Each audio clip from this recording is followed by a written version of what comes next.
Fans aren't having it. Stop pretending to care about women. You don't.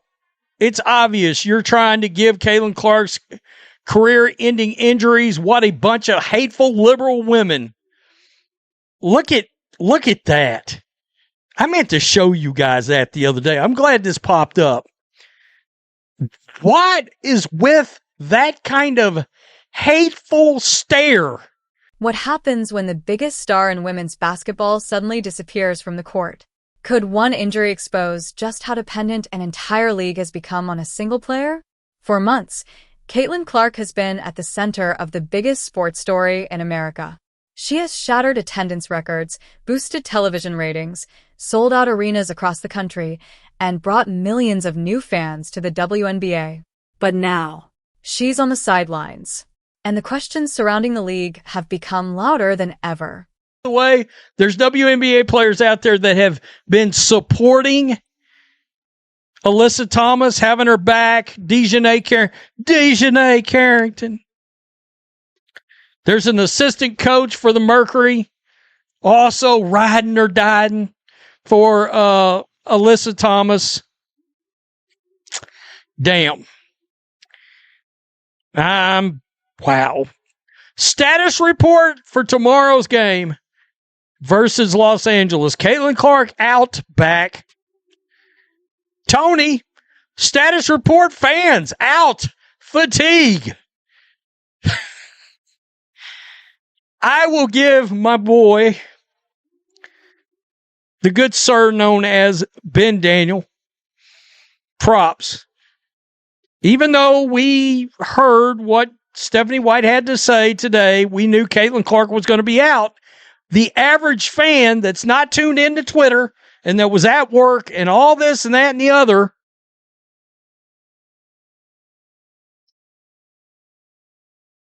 they're waiting on this.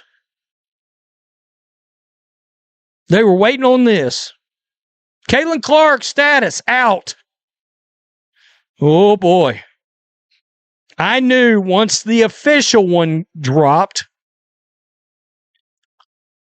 The conversation is no longer just about basketball. It's about business. It's about leadership. And it's about whether the WNBA was truly prepared for the responsibility that came with having one of the fastest rising stars the sport has ever seen. Supporters argue that Clark transformed the league almost overnight. Critics say basketball should never depend on a single player. Now, with Clark temporarily unavailable because of injury, that debate has exploded across sports media and social platforms.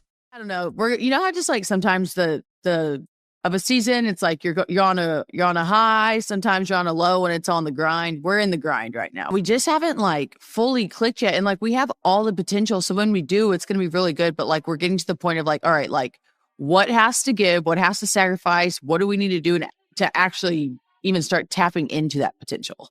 So I don't know. I think so. I think other people would be curious about this. Obviously, anytime anything happens, like I don't even know if anyone got teed up. Like they didn't review the foul on Caitlin last night, did they? I don't think they did. Insane. But that's clearly what makes its rounds on social media. When you got teed up, that's what makes its rounds on social media. Yeah. Does like when CC does get kind of, I hate using the word bullied, but like people are fucking rough with her. Like there's no other way around it. Does that like fuck with you guys as a team, or is that just an incident that becomes a much bigger deal on the internet than it does during real time? Well, so during real time last night, I did not see that happen. I don't, none of our team saw it happen, because I promise you, if we would have seen that happen, we would have had her back. Unfortunately, this type of shit happens every single game to her, and the league and the refs do absolutely nothing about it. It's been a minute since you got fined on this podcast. I have, but then like you see the videos of like literally kneeing and cheap shotting C in the throat. Like if she did that to any of our teammates, we'd be pissed. But like they're definitely targeting her, and the league and the refs do nothing to protect her. I mean, let's get into this now. Many fans believe the warning signs had been there from the beginning. Throughout the season, Several physical plays involving Clark sparked heated debates about officiating, player safety, and whether the league had done enough to protect one of its biggest attractions. Some former players argued that the physicality was simply part of professional basketball. Others believed officials should have acted more consistently to prevent unnecessary risks. Those debates never truly disappeared. They only grew louder. And after Clark's latest injury, millions of fans began asking the same question. Could more have been done? Whether you believe the league handled everything correctly, or you think the situation exposed serious problems, one fact is impossible to ignore. Caitlin Clark has changed the WNBA in ways few athletes ever change a sport. So how did one rookie become the face of an entire league? And what happens when that face suddenly isn't on the court? The answer begins long before the injury. Long before Caitlin Clark entered the WNBA, she had already become one of the most recognizable names in American sports. During her historic college career at Iowa, Clark captivated millions with her deep three-pointers, elite court vision, and ability to take over games in unforgettable fashion. Television audiences reached record highs. Arena attendance surged. Every major sports network wanted a piece of the story. By the time she declared for the WNBA draft, expectations had reached a level rarely seen in women's basketball. But no one could have predicted what happened next.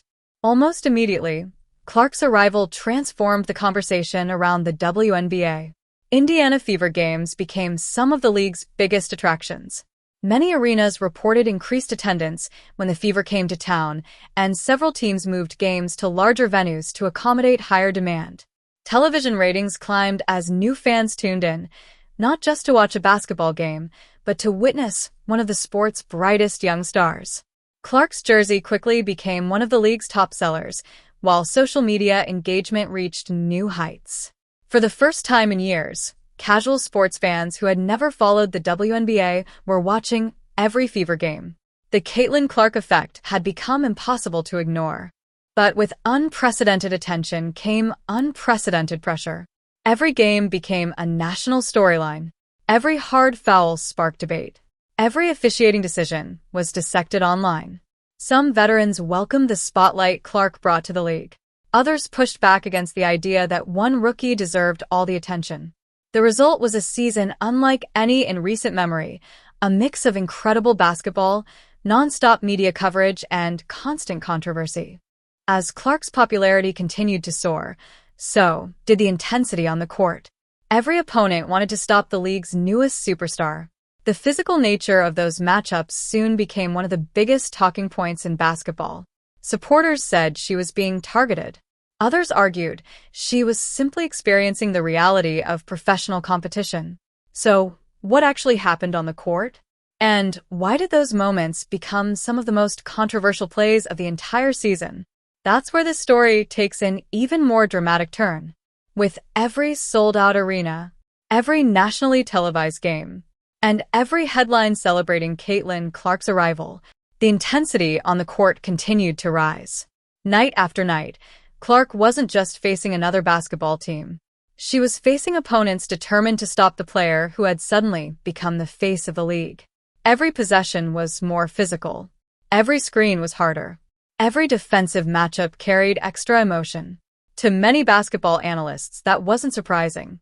History shows that every superstar entering a professional league is tested.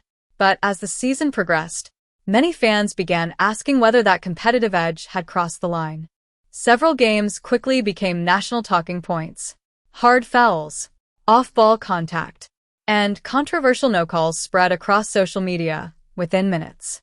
Every angle was analyzed. Every replay was slowed down frame by frame.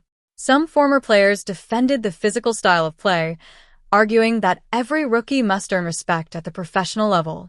Others believed certain plays deserved stronger officiating or harsher penalties to better protect player safety. The debate divided basketball fans across the country. Was this simply tough, professional basketball? Or had the league underestimated how closely millions of new fans were watching every whistle? The discussion quickly expanded far beyond the basketball court. Across YouTube, X, Instagram, and sports talk radio, thousands of fans questioned whether officiating standards were being applied consistently. Some believed Clark was receiving the same treatment every rookie experiences. Others argued that repeated physical plays involving the league's biggest attraction risked damaging both player safety and fan confidence. Regardless of which side people supported, one thing became impossible to ignore. The conversation surrounding the WNBA was no longer focused solely on basketball.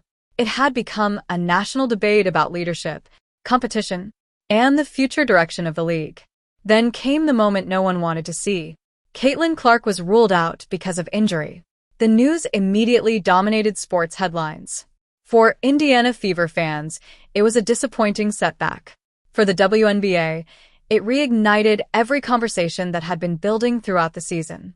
Questions about player safety returned. Questions about officiating resurfaced. And suddenly, the spotlight shifted from what happened on the court to how the league would respond. Because once the game's biggest attraction is forced to step away, everyone starts asking the same question: what happens next?